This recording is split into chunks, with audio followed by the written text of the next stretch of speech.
Afsonalar vodiysida hozirgi kunda taxminan korobka kvartiraning narxi 7,5 million so'm. Lekin men bu summadan ham ozgina arzonroq narxda sizga tayyor yashaydigan xonadonni hozir ko'rsataman.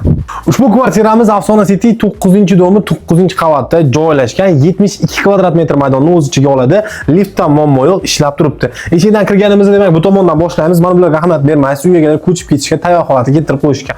Mana bu yerda alohida shkaflarni joylashtirishdi. Bu esa uyimizning umumiy sanuzli, sharoitlari ham yaxshi holatda va oshxonamizni ko'rishingiz mumkin bo'ladi. Oshxonamizning mebellarni ham hammasini tayyor yasatirib qo'yishgan.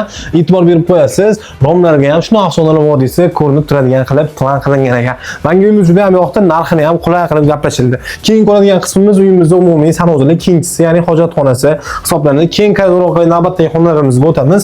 Bu yerda mehmonxonamizni ko'rishingiz mumkin. Mehmonxonamiz alohida konteynerdan o'rnatib qo'yilgan. Uyimizga aqlli gaz koteli o'rnatilgan. Sanuzullarimiz to'pli pol qilingan. Qolgan joyga batareya registratsiya uchun joy qoldirib ketilgan. Balkonimizdan esa juda ham go'zal manzara ko'rinib turadi. Soyga ham yaqin joyda joylashgani uchun havo yaxshi bo'ladi. Bu esa kattalar uchun mo'ljallangan ixchamgina yotoqxona.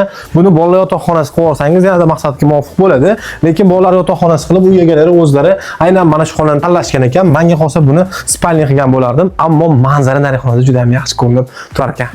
Kvartiramizda hamma hujjatlari joyida, kommunal tarmoqlardan ham muammo yo'q. Notariusga borib pulni sanaysiz. Narxi esa $44,900 va egalarining telefon nomeri videoni pastda tezda aloqaga chiqib, ozgina kamini so'rab, mana shu kvartirani sirrochni sotib olsangiz bo'ladi.